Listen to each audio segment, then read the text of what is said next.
Practice visualization. Very important. Maliit o malaking bagay na gusto mong makuha.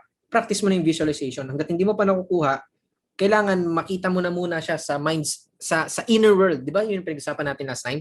Kailangan makita mo muna, kailangan maging totoo muna siya sa inner world bago siya maging totoo sa outer world.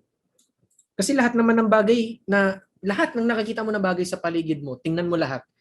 Lahat naman yan, even tayo nga eh. Even tayong tao, saan ba tayo naggaling? Sa inner world ng gumawa sa atin. Di ba? Sa isipan lang ng gumawa sa atin. Tapos ginawa tayo. Di ba? Isipin mo yun. So, yung mga tao na hindi naiintindihan yung visualization, hindi naniniwala sa ganun, o tingnan mo yung buhay nila. Tingnan mo kung klaseng buhay nila. Kasi mismong creator nga natin nanggaling tayo sa isipan nila eh.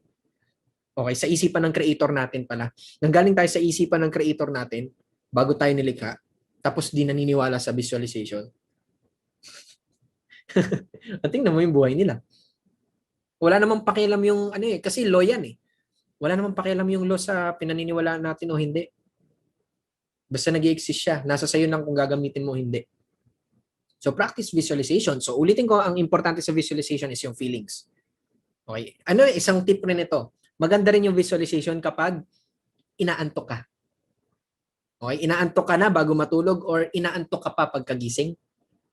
Maganda rin yun. Okay, so medyo challenging nga lang dun sa part na yun kasi wala ka pang parang hindi ka pa naalimpungatan ka pa lang di ba? Wala ka pa masyadong malay kasi tulog-tulog pa. So kaya medyo challenging rin. Pero bakit siya nakakatulong? Okay, ang madaling magawa na visualization is yung bago matulog kasi inaantok ka na eh. Unlike sa pagkagising sa umaga, medyo mas mahirap yon. Pero bago matulog, pag inaantok ka, maganda mag-visualize. Bakit? Bakit maganda mag-visualize? Kasi unti-unti nang nag-activate yung subconscious mind. Sa tingin nyo ba, tumitigil ang subconscious mind pag tulog ka? Akala nyo ba tumitigil yon? Hindi tumitigil ang subconscious mind. Hindi yan pwedeng tumigil. Mamamatay tayo pag tumigil yan. Hindi na paano niyan patitibukin yung puso natin pag tumigil yan. Kaya hindi pwedeng tumigil. So, ito isa sa mga natutunan ko.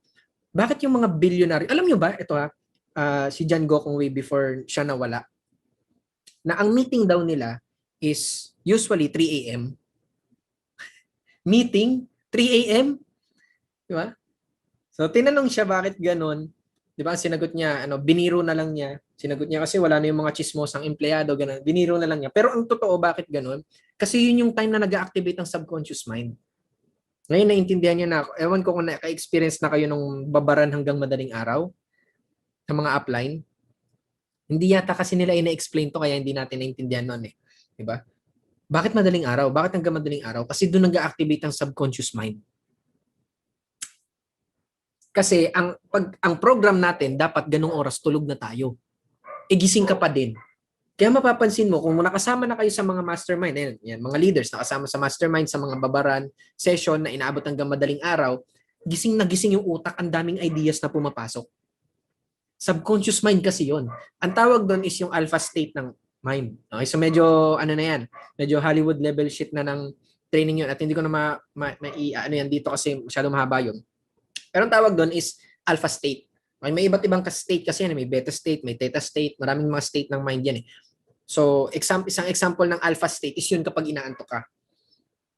Kaya, pansin nyo na, ewan ko, sa mga leaders, na ang dami kong naibibigay na training. Imagine niyo ang dami kong nang naituturo sa inyo na kapag ganito, normal yung oras, gabi, mas grabe pag madaling araw. Mas grabe pag madaling araw. Gumagana talaga yung utak ko noon, ng mga time na yun. Kasi nga, ang program sa utak ko is dapat tulog na ako pero di pa rin ako tulog. So buhay na yung subconscious mind. Okay? Subconscious mind, kahit tulog ka, gumagana pa rin yan. Nananaginip ka. Pag nananaginip ka, subconscious mind mo yun. Diba? Subconscious mind, may mga makikita ka. Halimbawa, pag nakakita ka ng mga tao sa panaginip mo na hindi mo kilala, subconscious mind mo yun kasi nire-record naman niya eh. Hindi mo alam, nakasalubong mo lang pala yun. Hindi mo na siya kilala, pero nakasalubong mo lang. Tapos nakikita mo sa panaginip, hindi mo kilala. Yung mga ganon, subconscious mind yun eh. Ganon. Okay? Kaya isang tip na rin yun.